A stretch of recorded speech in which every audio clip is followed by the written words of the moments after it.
مجاز کے والد چودھری سراج الحق شاید پورے علاقے کے پہلے گریجویٹ تھے، عدالت میں رجسٹرار ہوئے۔ مجاز کی والدہ پڑھی لکھی نہ تھیں اور ٹھیک دیہاتی بول چال کی زبان میں گفتگو کرتی تھیں، مگر اپنے لڑکوں اور لڑکیوں کو جدید تعلیم دلانے میں وہی پیش تھیں۔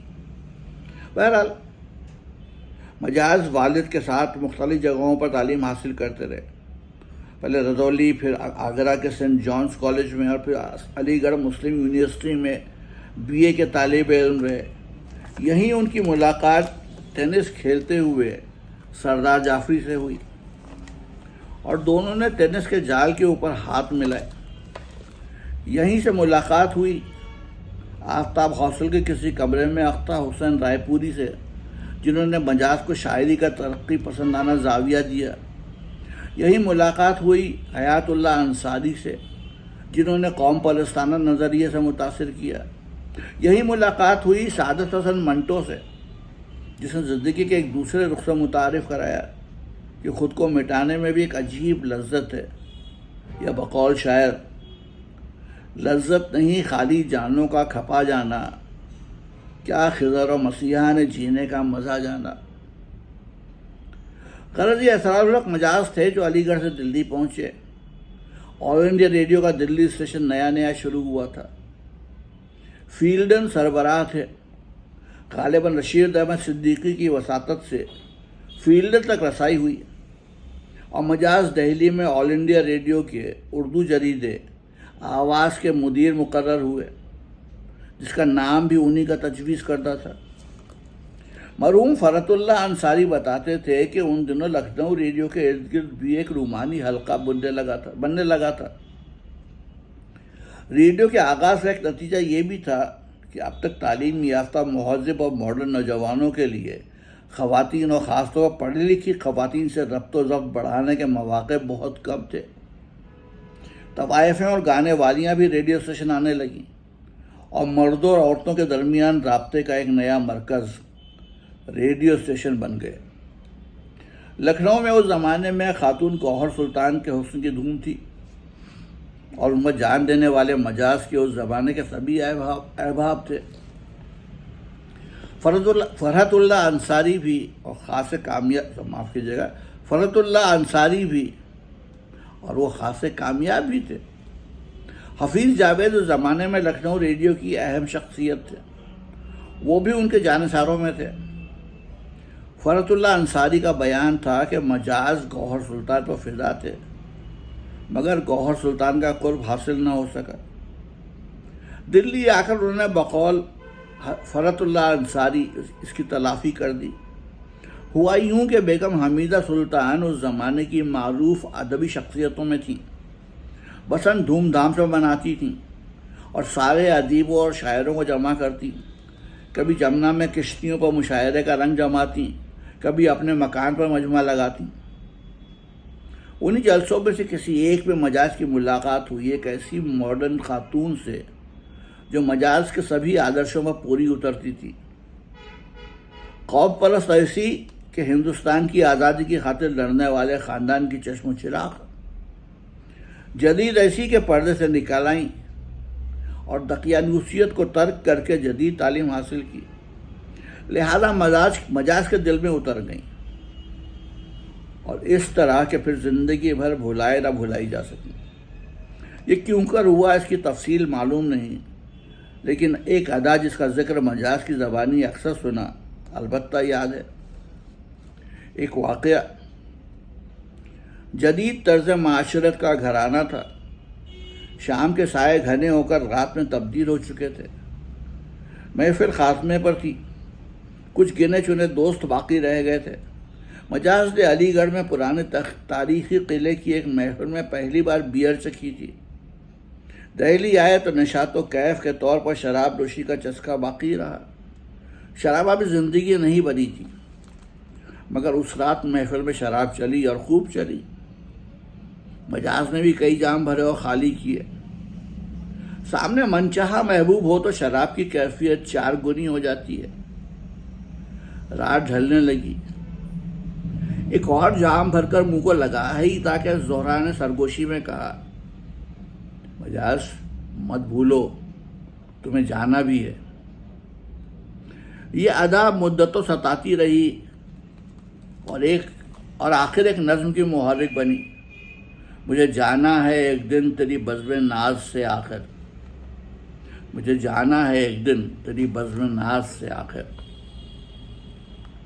شاید یہی محفل ہو یا اس سے پہلے کی کوئی محفل جس میں مجاز کو پہلی بار معلوم ہوا ہو کہ زہرا کی منگنی ہو چکی ہے، شادی ہونے والی ہے، اور وہ بھی مجاز جی کے ایک عزیز دوست سے۔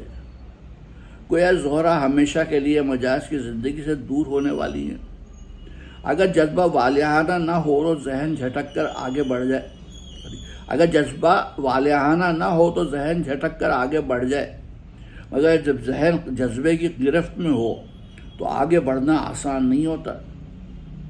اسی لمحے کو فراق نے بیان کیا ہے، کیا ہے کارگہ زندگی میں رخ جس سمت، تیرے خیال سے ٹکرا کے رہ گیا ہوں میں۔ مجاز کا رومانی المیہ شروع ہو چکا تھا جس نے ان کی پوری زندگی کو المیہ بنا دیا۔ مجاز جیسی مروتوں اور محبتوں والے کے لیے دوست سے غداری ممکن تھی، نہ محبوب سے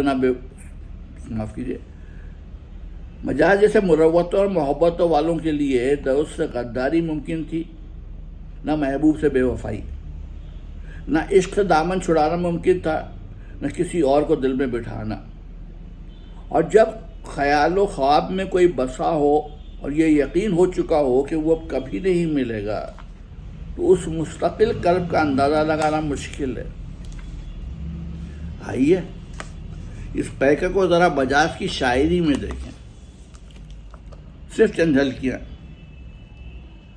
اس نے جب کہا مجھ سے گیت ایک سنا دو نا، سرد ہے فضا دل کی آگ تم لگا دو نا، کیا حسین تیور تھے، کیا لطیف لہجہ تھا، آرزو تھی، حسرت تھی، حکم تھا، تقاضا تھا، گنگنا کے مستی میں ساز لے لیا میں نے، چھیڑی دیا آخر نغمہ وفا میں نے، یاس کا دھواں اٹھا بربتے شکستہ سے، آہ کی صدا نکلی ہر نوائے خستہ سے۔ آپ نے دیکھا مرکزی نقطہ ہے نغمہ وفا، اور یہ وفا کس سے ہے؟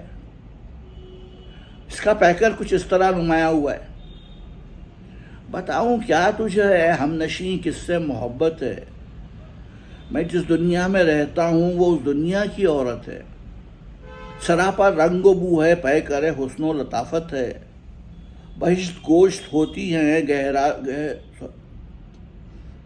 معاف کیجیے گا معذرت، بتاؤں کیا تجھے ہے ہم نشیں کس سے محبت ہے، میں جس دنیا میں رہتا ہوں وہ اس دنیا کی عورت ہے، سراپا رنگ و بو ہے پیکر حسن و لطافت ہے، بہشت گوشت ہوتی ہیں گوہر افشانیاں اس کی، زباں پر ہیں ابھی تک عصمت و تقدیس کے نغمے، وہ بڑھ جاتی ہے اس دنیا سے اکثر اس قدر آگے، میری تخیل کے بازو بھی اس کو چھو نہیں سکتے، مجھے حیران کر دیتی ہیں نکتہ دانیاں اس کی۔ ان دو بندوں میں بھی دو مرکزی لفظ آئے ہیں، عصمت و تقدیس، اور یہ دونوں صفات وہ تھیں جو مجاز اور زہرا کے درمیان حائل رہی۔ ان کا کیف اور ان کا کرب دونوں مجاز کی شاعری اور ان کی زندگی میں اتر آیا تھا۔ پہلے کیف کی دو جھلکیاں ملاحظہ ہوں، پھر کرب کی۔ کیف ایسا، میرے پہلو با پہلو جب وہ چلتی تھی گلستان میں، فراز آسماں پر کہکشاں حسرت سے تکتی تھی، محبت جب چمک اٹھتی تھی اس کے چشم خندہ میں، خمستان فلک سے نور کی صحبا چھلکتی تھی۔ یہ سالگرہ کی تصویر، ایک مجمع رنگی میں وہ گھبرائی ہوئی سی بیٹھی ہے، عجب ناز سے شرمائی ہوئی سی، چہرے پہ حیا لب پہ ہنسی آئی ہوئی سی۔ یا ایک اور تصویر، سرشار نگاہوں میں حیا جھوم رہی ہے، رقص میں افلاک زمیں گھوم رہی ہے، شاعر کی وفا بڑھ کے قدم چوم رہی ہے۔ یہاں بھی وفا اور حیا کے تصورات اہم ہیں، اور یہی دو لفظ ہیں جو مجاز کی شاعری اور زندگی کی کلید ہیں۔ اس حیا نے کبھی قربت میسر نہ ہونے دی۔ عصمت کے تصور پر اس لیے مجاز نے پوری نظم لکھی۔ نگاہوں کی دعوت کو پامال کرنا، مذاق لطافت کو پامال کرنا، تقاضائے فطرت کو پامال کرنا کوئی اور شے ہے، یہ عصمت نہیں ہے۔ مگر زہرا کے ہاتھوں سے عصمت کا دامن نہ چھوٹا، وہ مجھ کو چاہتی ہے اور مجھ تک آ نہیں سکتی، میں اس کو پوچھتا ہوں اور اس کو پا نہیں سکتا۔ آج کی رات نظم میں تخیل محبوبہ کو شاعر سے قریب و قریب لے آتا ہے، مگر نظم کا خاتمہ اس شعر پر ہوتا ہے: شوق سے موقع شناسی کی توقع بھی غلط، میں ان کی شکل بھی مشکل سے پہچانی ہے آج۔ یہ تو ہم شاعری کے کوچے میں نکل آئے۔ زندگی کو ان لمحوں کا نشاط بہت کم ملا، کرب کہیں زیادہ ملا۔ مجاز کے یہاں عصمت اور وفا کے ہی دو تصورات حاوی نظر آتے ہیں۔ جی میں آتا ہے کہ اب عہد وفا بھی توڑ دوں، ان کو پا سکتا ہوں میں، یہ آسرا بھی توڑ دوں، ہاں مناسب ہے یہ زنجیریں ہوا بھی توڑ دوں، اے غم دل کیا کروں، اے وحشت دل کیا کروں۔ نظم اطراف میں بار بار تکرار ہوئی ہے، میں وفادار نہیں، ہاں میں وفادار نہیں، لیکن حقیقت یہ ہے کہ مجاز نے وفا سے زندگی بھر منہ نہیں موڑا اور اس کے نہایت خطرناک نتائج بھگتے۔ وہ اپنے خیال و خواب زہرا کو سونپ چکے تھے اور خود بقول ان کے: میری وفا کا تیرا حسن بھی جواب نہیں، میرے شباب کی قیمت تیرا شباب نہیں، میری وفا کا تیرا حسن بھی جواب نہیں، میرے شباب کی قیمت بھی تیرا شباب نہیں۔ ہوا یوں کہ زہرا سے دوری مقدر ہوئی تو پھر زندگی ایک کرب مسلسل بن گئی۔ روزگار سے جی ہٹا، ملازمت سے دور ہوئے، دہلی کی ہارڈنگ لائبریری میں کچھ دن ملازم رہے اور یہاں سے ٹوٹ اور بکھر کر لکھنؤ چلے گئے۔ زہرا کی چاہت پیچھا کرتی رہی، اس میں ایک چہرے کو دھندلانے کے لیے شراب سہارا بنی اور آخرکار شرابی زندگی ٹھہری۔ دوسرے چہروں میں بھی زہرا کے چہرے کی تلاش ہوئی اور اسی کشمکش میں اعصاب جواب دے گئے۔ اعصاب شکنی کا پہلا دورہ 1944 کے آس پاس لکھنؤ میں پڑا۔ پہچان اس کی یہ تھی کہ مجاز جو عام طور پر سنجیدہ اور خاموش تھے، اچانک بہت زیادہ بولنے لگتے تھے، اتنا زیادہ کہ کسی دوسرے کو بولنے نہ دیتے تھے۔ دوسری پہچان یہ تھی کہ کرتے یا واسکٹ کی جیب سے چھوٹی سی ڈائری بار بار نکالتے تھے، پتہ نہیں ایسے موقعوں میں یہ ڈائری کہاں سے ان کے پاس آ جاتی تھی، اور جیسے ہی کوئی ٹیلی فون دکھائی دیتا وہ لپک کر نمبر ملاتے اور بہت دیر تک اپنے خیال میں زہرا سے ٹیلی فون کے دوسری طرف یا کوئی فرضی نمبر ہوتا تھا یا سرے سے کوئی موجود ہی نہیں ہوتا تھا۔ اب آگے کی داستان صرف یہ لکھ کر ختم کر دوں کہ شاعر کا دل ٹوٹ گیا اور شاید شراب میں وہ اس کھوئے ہوئے چہرے کو زندگی پر تلاش کرنے میں لگا رہا جو اس کے خیال و خواب کی دنیا میں بسا ہوا تو تھا۔ تو بات پوری ہو جائے گی، مگر اس درد اور کرب کا اندازہ کیوں کر لگایا جا سکے گا جس سے مجاز کی پوری زندگی عبارت تھی۔ یوں تو یہ پوری داستان خود مجاز نے اپنی نظم اعتراف میں بے کم و کاست بیان کر دی ہے۔ ٹوٹ جانا در زندہ کا تو دشوار نہ تھا، خود زلیخا ہی حلیف مہ کنا نہ بنی۔ یہاں در زندہ زہرا کی شادی کی علامت ہے، زلیخا زہرا کی اور مہ کنا شاعر کی۔ غرض اعصاب شکنی کے اس عالم میں بھی جب مجاز متبادل کی تلاش میں سرگردہ تھے، زہرا کا خیال برابر ان کا پیچھا کرتا رہا۔ شراب کی محفلوں میں بھی جہاں شراب مجاز کے لیے کیف کا سامان نہیں، خود فراموشی کا وسیلہ بن چکی تھی، اور ایک وقت وہ بھی آیا جب قنوتیت و بیزاری کو رد کرنے والا شاعر مجاز رات بھر شراب نوشی میں گزارنے کے بعد خوف کے ساتھ دہراتا تھا: یار اب پھر صبح ہوگی۔ یعنی ہر آنے والا دن ایک اور نئے عذاب اور ایک نئے کرب کا سامان کرے گا۔ 1944 یا 45 کا قصہ ہے۔ مجاز لکھنؤ چلے آئے اور یونیورسٹی کے قریب ہی حیدرآباد کے علاقے میں اپنے والدین کے ساتھ رہتے تھے۔ لکھنؤ میں لڑکیوں کے مشہور کالج IIT کالج کے سامنے ایک صاحب نے ریستوراں کھولا۔ ان صاحب کا نام تھا مہدی، تخلص تھا نظمی۔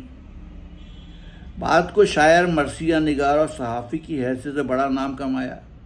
سرخ سفید، بڑے خوش مزاج اور سلیقہ مند، یعنی پیسے کمانے کے علاوہ سب ہنروں میں یکتا۔ لکھنؤ کے مشہور شیعہ صاحب کے صاحبزادے۔ اس ریستوراں سے IIT کالج اور لکھنؤ یونیورسٹی میں لڑکیوں کے ہاسٹل کیلاش کے لیے بھی کھانے پینے کا سامان جایا کرتا تھا۔ نوجوان چھوکرا تھا محمد احمد، وہ یہ سامان لے کر اکثر کیلاش ہاسٹل جاتا۔ فارسی میں MA کرنے والی ایک بلند و بالا خاتون ثریا کے لیے محمد احمد سامان لے کر جا رہا تھا۔ مجاز ریستوراں میں بیٹھے تھے، انہوں نے پینسل سے چند شعر لکھ کر ٹرے میں رکھ دیے اور محمد احمد سے کہا کہ ثریا کو یہ پرچہ دے دیا جائے۔ یہ اشعار اب محفوظ نہیں، صرف ایک شعر یاد ہے، مگر اس شعر کے ہر لفظ پر مجاز کے طرز کلام کی مہر ہے۔ بڑی محفل میں چھلکایا ہے جام آتشی میں نے، زمیں سے اڑ کے چومی ہے ثریا کی جبیں میں نے۔ اس پرچے کا تو نہ جانے کیا حشر ہوا، مگر YOC کے مینیجر مہدی نظمی کے چھوٹے بھائی میاں شمسی کو جو دل لگی سوچی تو انہوں نے پینسل سے اس منظر کی ڈرائنگ تیار کی کہ مجاز زمیں سے اڑ کر بلند قامت ثریا کی جبیں کی طرف مائل پرواز ہیں۔ مجاز نے لطف لیا، انہیں مشورہ دیا کہ وہ ڈرائنگ کی طرف متوجہ ہوں۔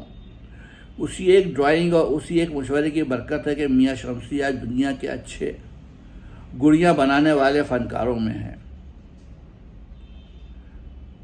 ثریا نام کی بھلی تھیں، چہرہ مہرہ و غنیمت تھا۔ مجاز کو ان سے دلچسپی تھی، مگر یوں ہی سی، اور یہ سلسلہ آگے نہیں بڑھا۔ مگر ایک اور سلسلہ تھا جو بہت دور تک اور بہت دیر تک جاری رہا۔ لکھنؤ یونیورسٹی کے شعبہ اردو کے طلباء نے ایک بے تکلف سی ادبی انجمن بنائی تھی، حلقۂ احباب۔ اس کے صدر تھے سید احتشام حسین، جو شعبہ اردو کے استاد تھے۔ اسی انجمن میں MA اردو کی ایک طالبہ فیروز جبیں ہندی کی شاعرہ مہادیوی ورما پر اردو میں مقالہ پڑھنے والی تھی۔ انہی کے ساتھ ایک اور مقالہ بھی پڑھا جانا تھا، اور وہ مقالہ تھا پروفیسر کالی پرساد کا، جو فلسفہ و فلسفیات کے شعبے کے صدر تھے اور اردو اچھی جانتے تھے۔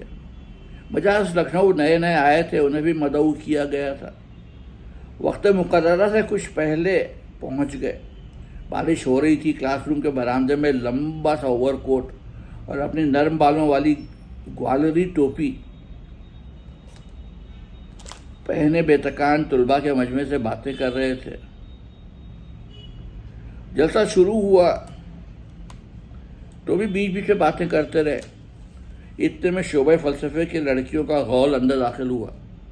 ایک صاحب کنیز عطا اللہ نامی ٹھیک مجاز کے مقابل آ کر بیٹھ گئی۔